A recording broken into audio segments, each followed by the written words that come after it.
I am Dr. Akoa Woolbright, and I'm the board president for the Detroit People's Food Co-op.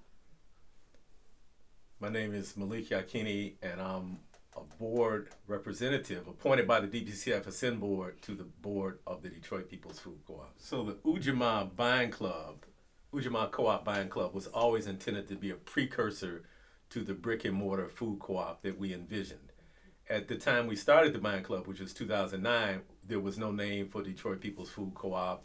There was just a vague idea that we wanted a brick and mortar co-op. By 2010, we actually got funding to do a feasibility study where we surveyed about 300 people and we did 12 focus groups, and that established that there was enough community need or community desire for a co-op grocery store for us to move forward on that.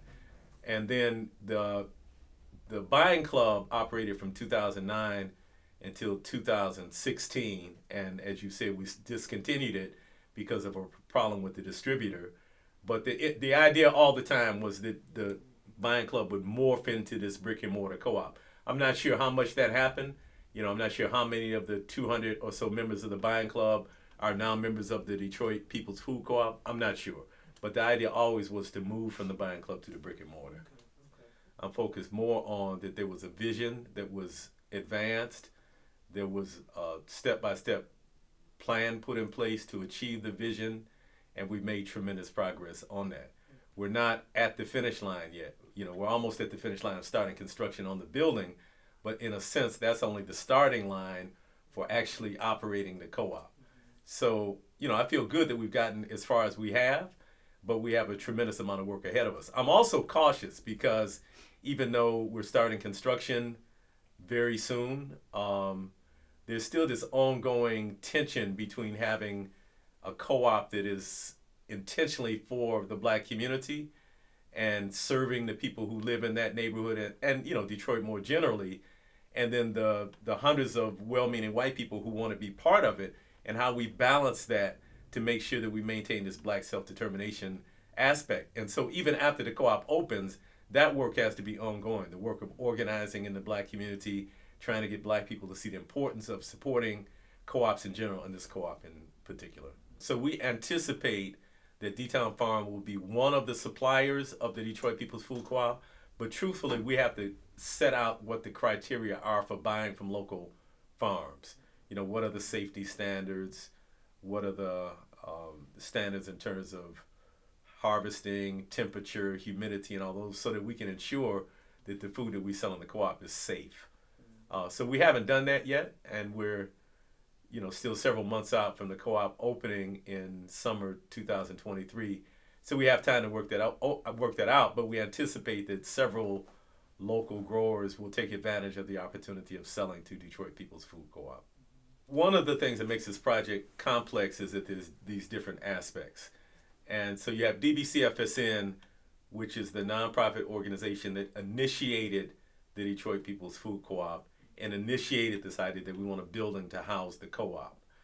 Then you have the actual co-op, Detroit People's Food Co-op, which is a member-owned organization that currently has something like 1,318 members.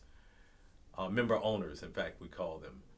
And then you have the development partner that's working with Detroit Black Community Food Security Network to develop the building, which is called Develop Detroit.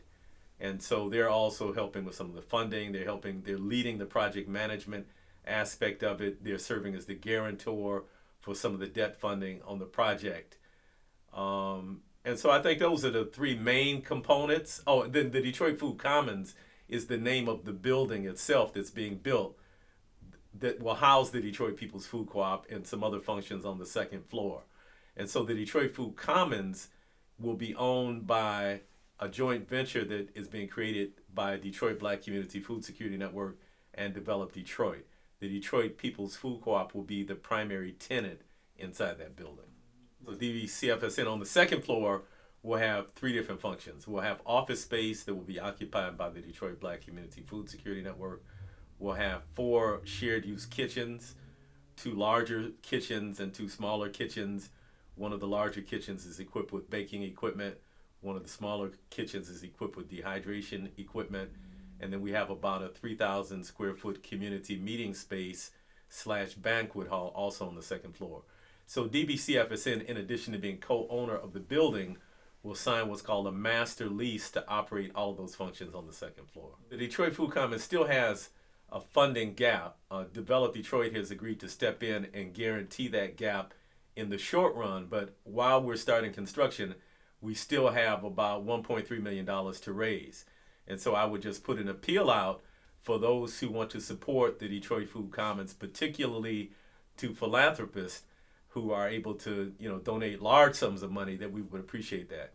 But also if there are individuals who want to donate smaller sums of money to help close this gap for the construction of the Detroit Food Commons, we would encourage people to do that, and they can do that by contacting DBCFSN. Don't make the donation via the website because we want to make sure it goes directly to the Food Commons, but they can contact us at 313-345-3663. So I became involved with the Detroit People's Food Co-op in 2018 when Baba Malik Yakini asked me to come on as a board member. At that time, a lot of the work had been happening on the DBCFSN side to secure funding, find a location, and to engage the residents of the North End through all of those community listening sessions they were doing.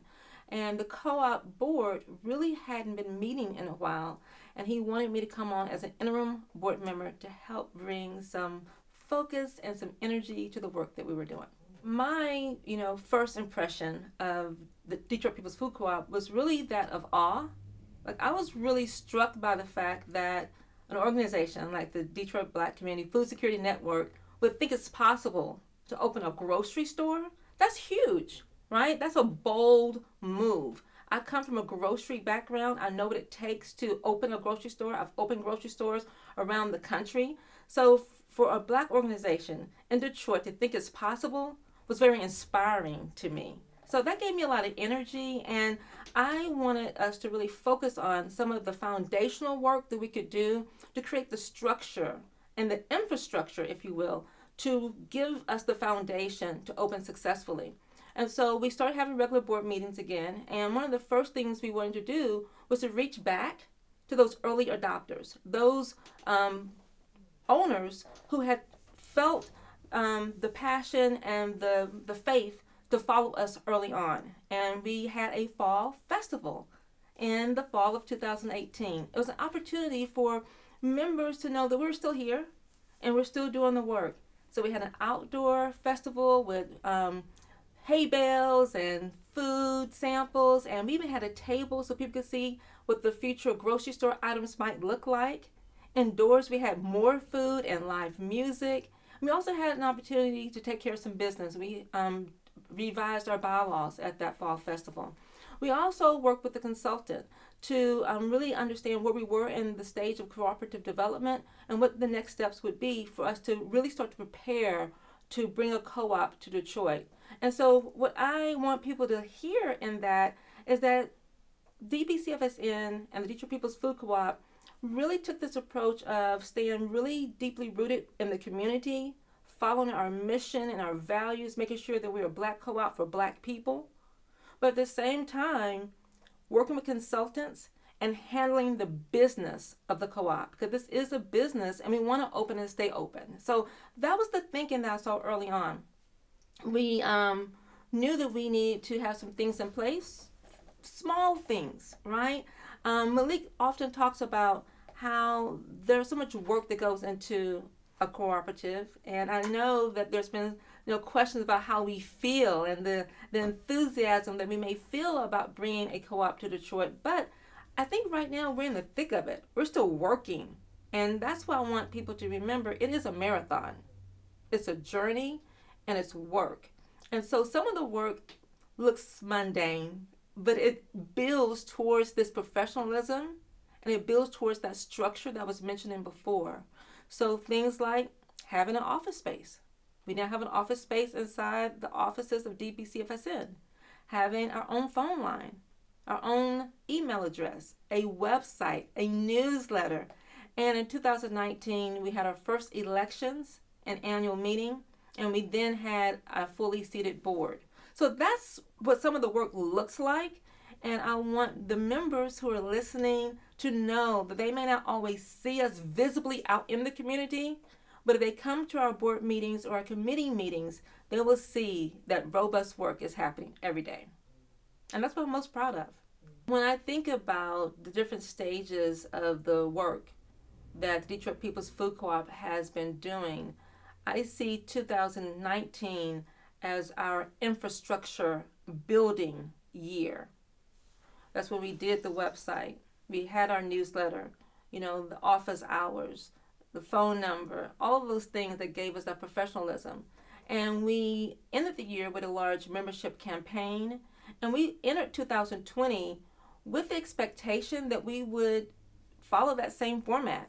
But then COVID happened and everything came to a halt. And so what I'm also excited to see is our ability to pivot. And so I call 2020 our COVID pivoting year. And we did it well.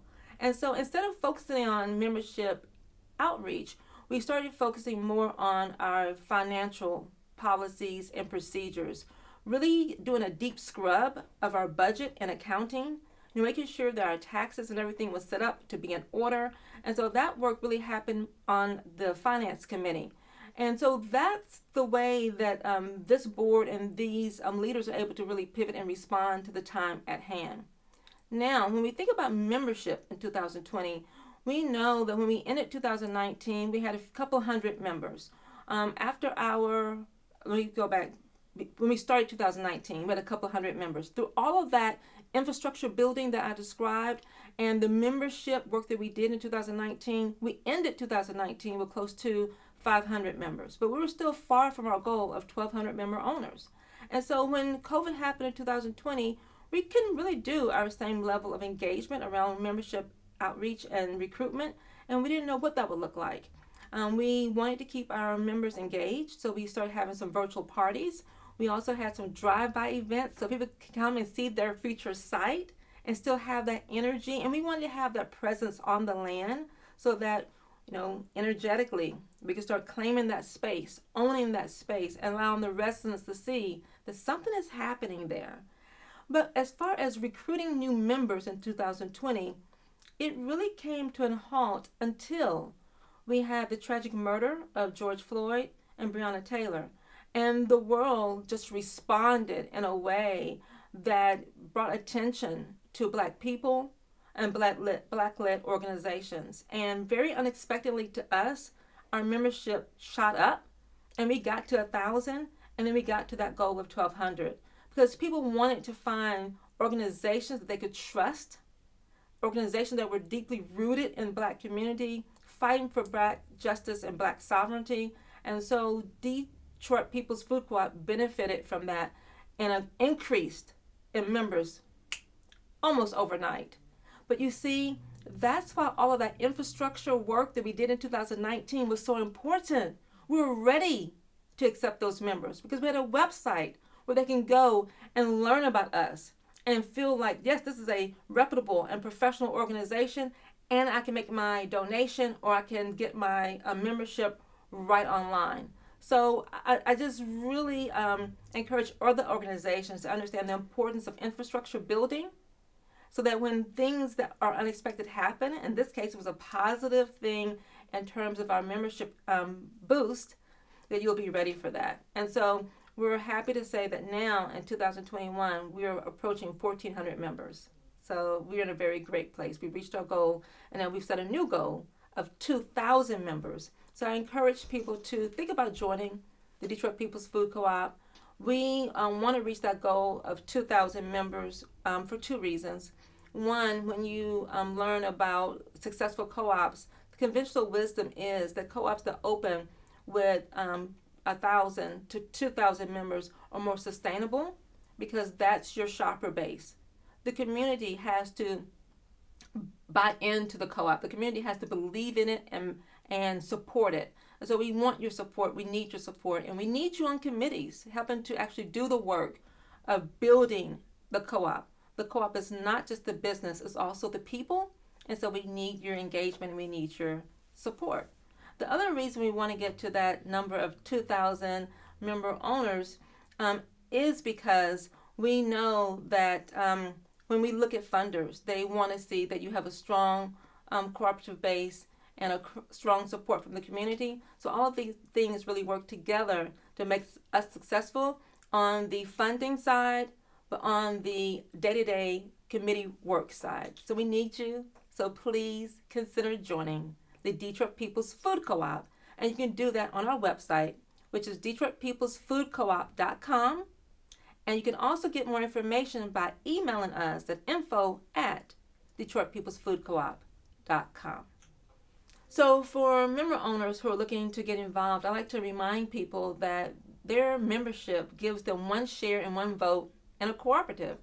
And so one thing you can look forward to is that every March on the third Saturday, we do have our annual meeting. This is a time for members to come and learn about all of the important updates, financial reporting, and things that are pertinent to the success of this co-op. And it's also an opportunity for them to vote for their board members. And so look forward to announcements coming out in the newsletter about the annual meeting and elections in March.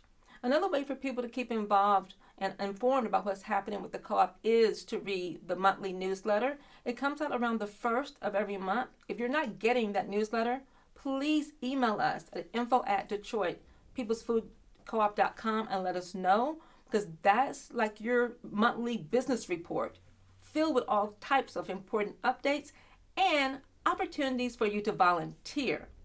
If you want to volunteer, we have several committees and subcommittees to choose from. So I hope you'll be able to see yourself in one of these. We have Membership and Outreach Committee.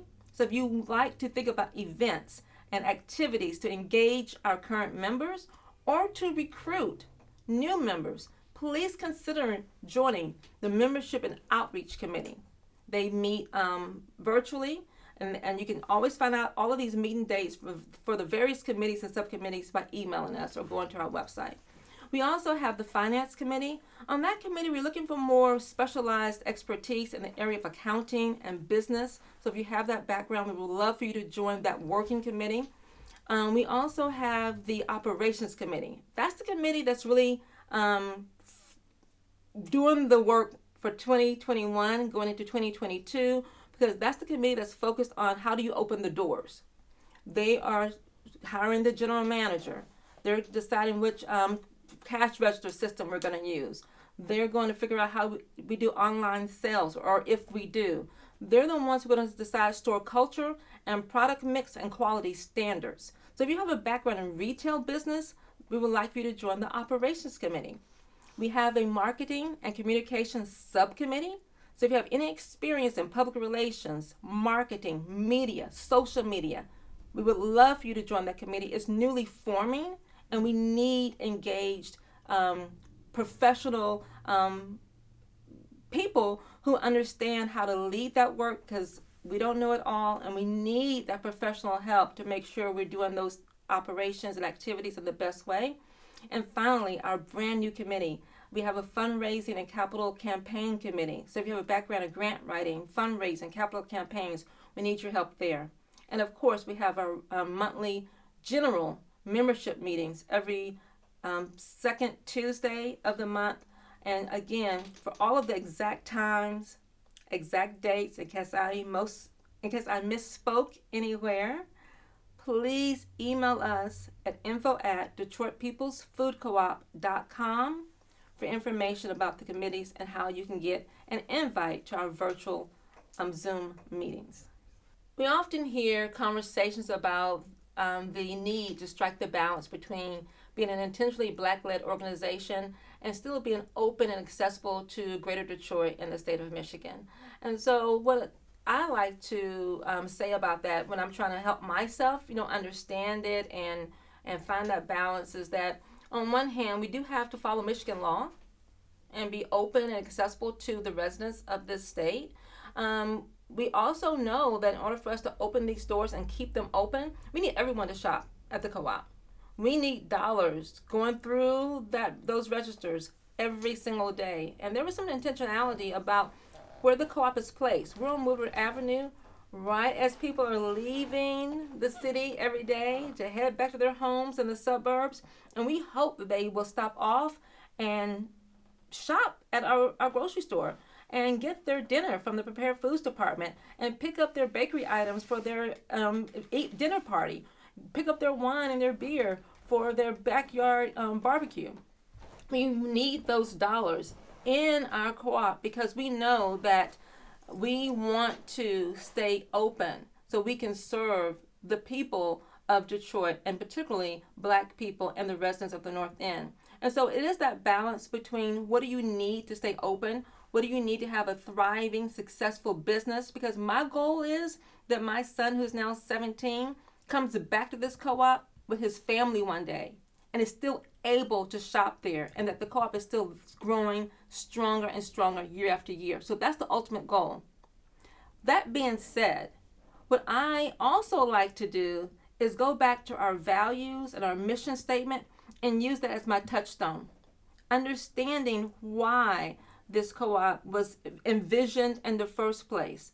And we know that we're in a city where there's a disparity between the haves and have-nots. And we know that Black people are often left out of large development deals and considerations. There's a lot of development happening in Midtown, New Center, downtown. But oftentimes the neighborhoods are left out of that development.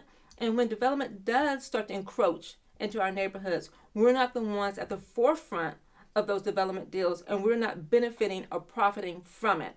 So we have to keep that, front and center in our minds.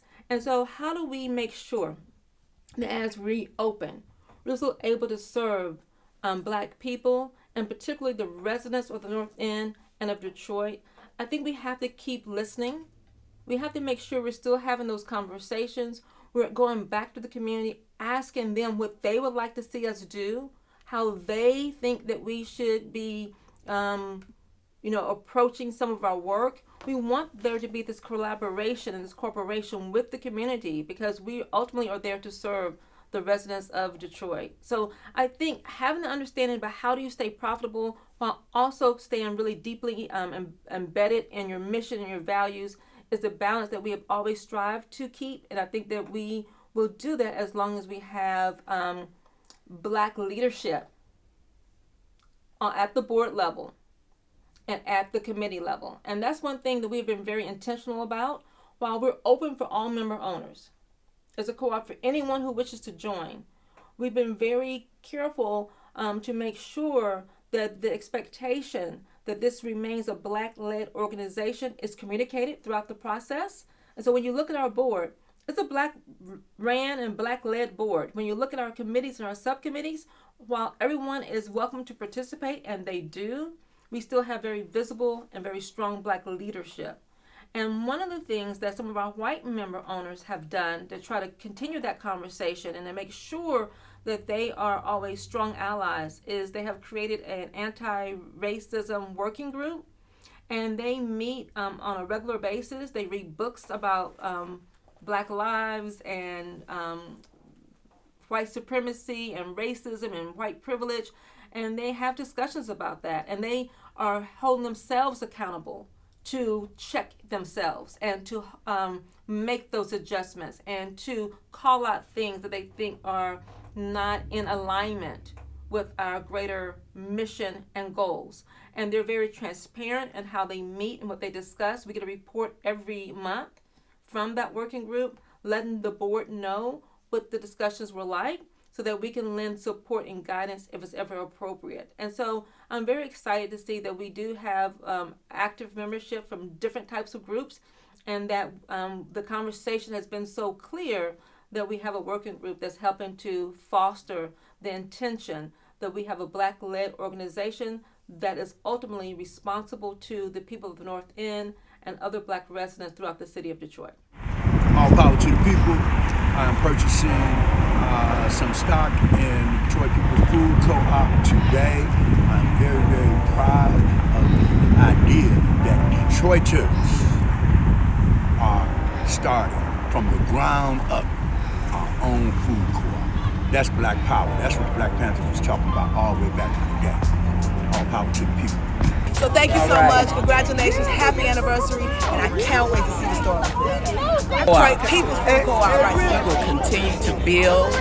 We will continue to move forward. We always have, and again, always will. Breaking your ground in the vision for the food co-op is an expression of the deep work that Detroit Black Food Security Network has done for more than a decade, almost for 15 years now.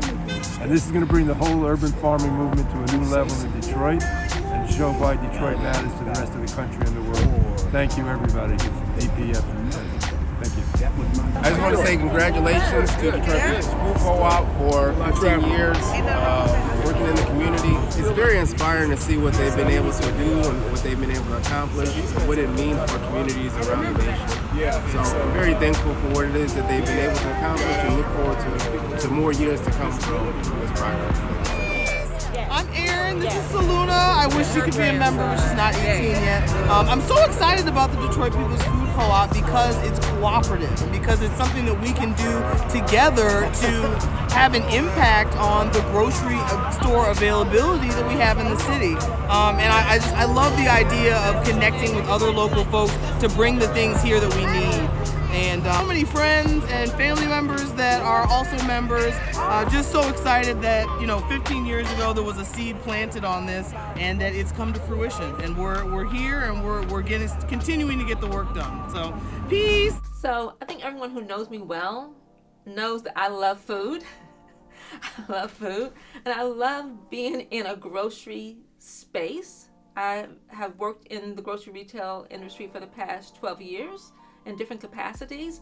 And when I look at the Detroit People's Food Co-op, I have so much hope because it's a different model, right? Because we know that as a Black-led organization, that's not just Black-led in title, but really in intention. And the level of effort that's been made to go out into the community, there's been over 30 listening sessions in the North End to hear what residents would like to see from their grocery store. That's different. That's a different model that keeps us really embedded into what people actually want. We're not just building a grocery store and just hoping they come. We're trying to build a grocery store with the community in mind and with the community involved. So that's right there. That's a very different model. But what really excites me more than that is the energy that I think this co-op is going to bring.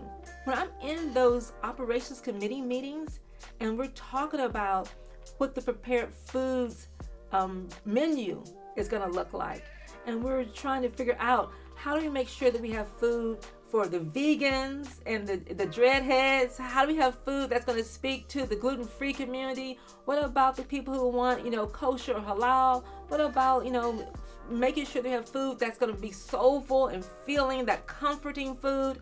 That's what's really exciting to me.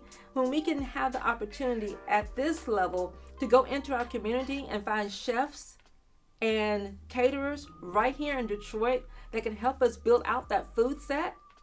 When we think about what music we're going to have playing overhead, so when you walk in the door, it feels like home. It feels like Detroit, right? We've been thinking about what the smell should be. What do we want people to smell when they enter the door?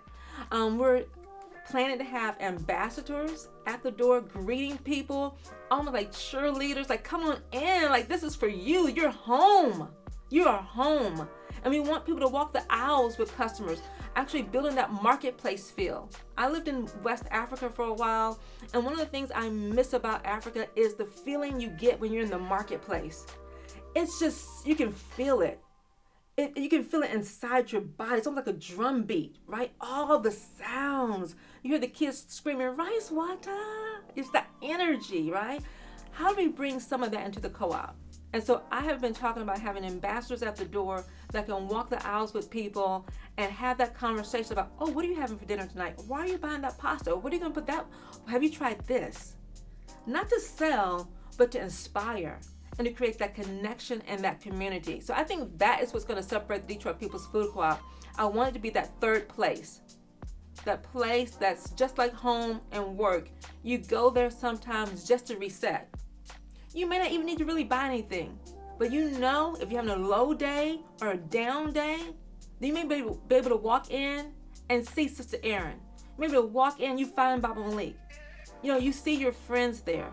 I don't know if anyone else has ever had experience shopping at a natural grocery store or a co-op in the past, but I know I have, And I remember when my son was small and I was a stay-home mom, I would go to the local co-op just to run into other moms, right? And so I hope that the Detroit People's Food Co-op has that type of community feel and energy, so you walk in just because, right? And then you drive up and you're surprised because there's a steel band playing outside, right? Or you come inside and there's a cooking demonstration happening on the floor.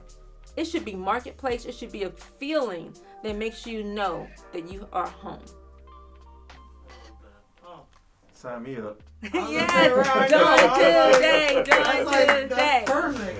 Invest in Detroit People's Food Co-op.